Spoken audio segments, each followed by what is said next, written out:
How you doing, everybody? I got it attached. I don't know if it's too distracting. Let me know your thoughts. But welcome back to Educated Collins Snap channel. How you doing? So today we're going to be talking about all the stuff that was announced or revealed in the developer update video. They had one new one coming out last one of the year. Let's start talking about it.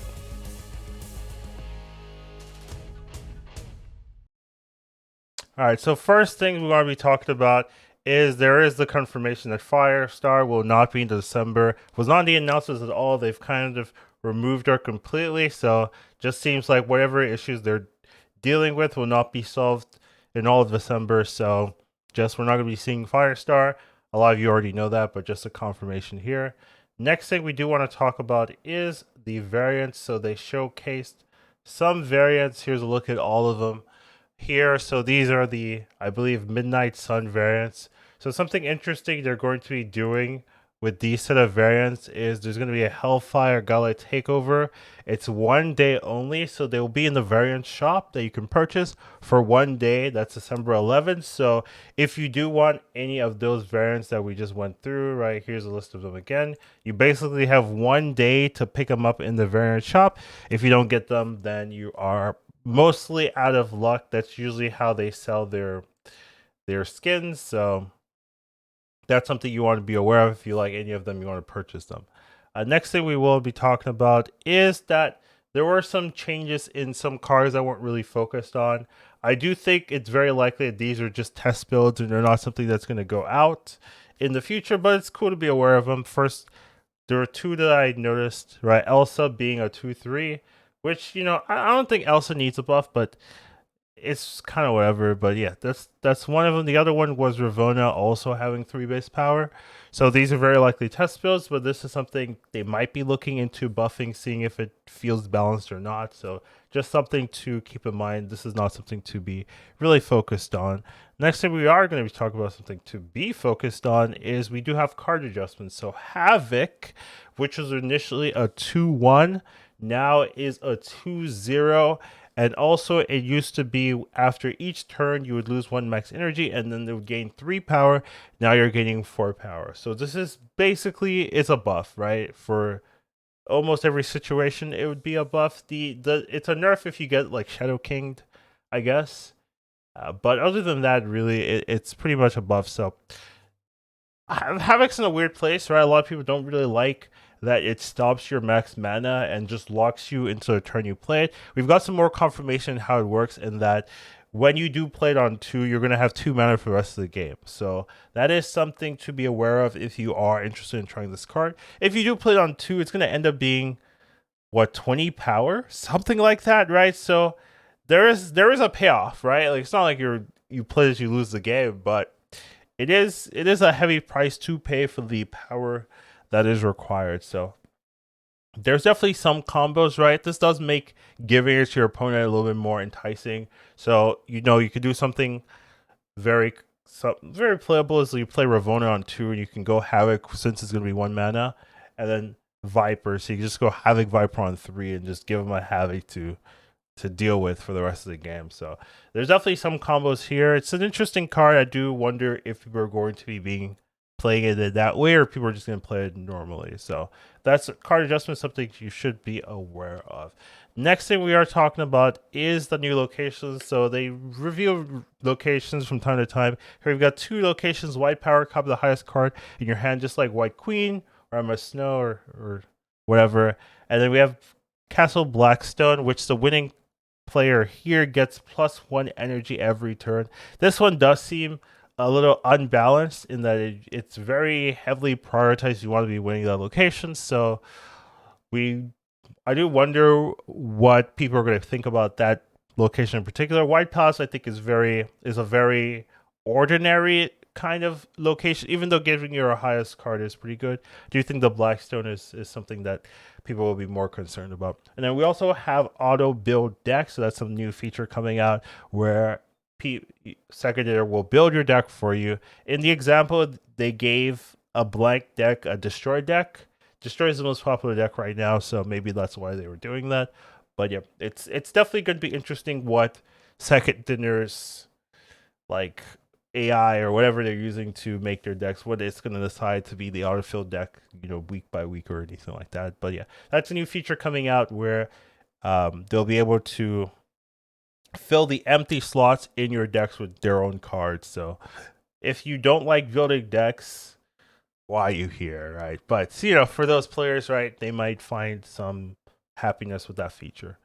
Next thing we will be talking about is Winterverse. So Winterverse is coming back.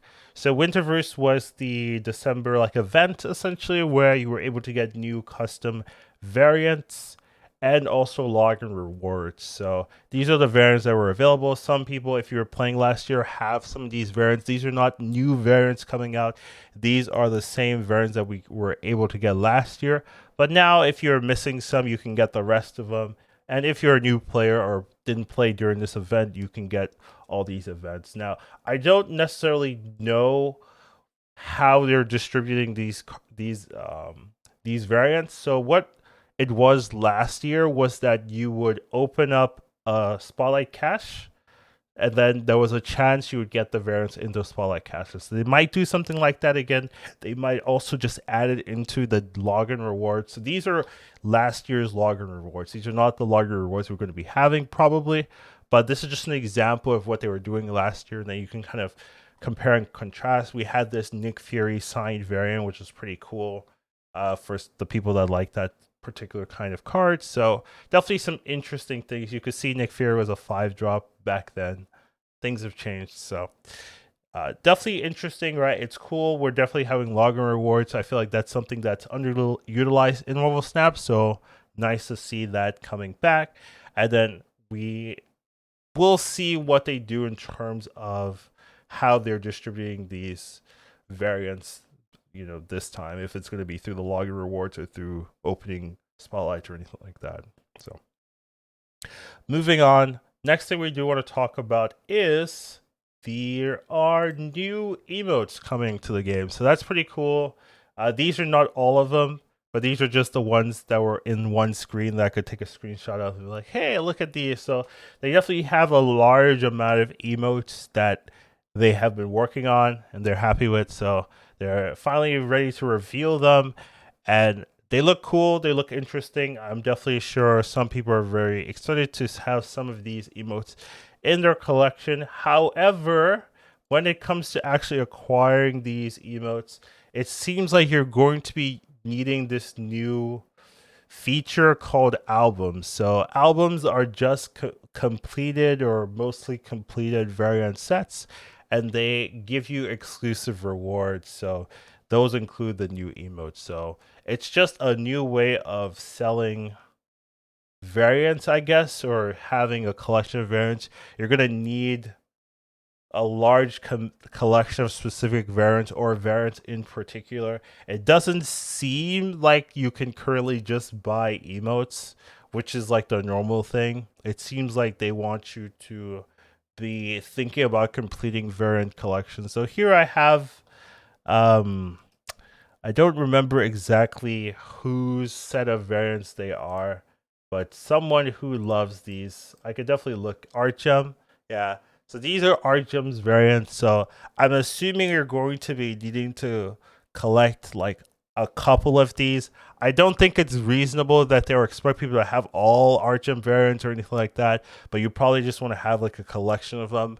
And then as you gain a larger collection of these Argent variants, you'll have some rewards, some of them including um, variants or emotes. That's my idea. That's what it seems like it's leading towards. So this is just something you have to be aware of if you want these particular emotes. I don't know if there's a way to force an emote. Let's say you want like that Jeff emote from last slide or something, or I don't know if there's a way you could say, "Oh, I want this one emote," or if it's like, okay, Jeff's art emote is tied to, God forbid, pixel variants, right? But then again, you might have a large amount of those, so it's like, okay, that kind of thing. So that's going to be interesting. They haven't really released the full details on that, so we're all speculating here, but that's something that they're planning to do, obviously based on community feedback, community perception, that may change, but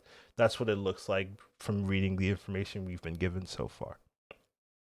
Next up, if there is a next up, the last thing I do want to talk about was there was no series drops in the announcement. So they have said that they will share more information on series drops before the end of the year. This is one of the best times to share that, since, hey, it's their announcement video, last one of the year. It makes sense to me to announce something like series drops, but seems like they'll have it in like a Discord post or something at some point near the end of the year, because they're not doing it here. So just something to be aware of, right? The lack of series drop information. It is something they said they were going to share before the end of the year, so they only have a little bit left before that happens. But we'll have to see what information they have in the future. But that's overall what you can find in the announcement video. You can watch it for yourself. It's not bad, so feel free. Anyways, that's what we got for today. Tomorrow, I believe, we'll have the spotlight analysis kind of thing. I've already worked on it mostly, but it's not done. But yeah, take care of yourselves. Have a wonderful day, and I'll see you in the next one. Educated calling snap. Once you watch him, you won't go back. He'll teach you tomorrow, snap.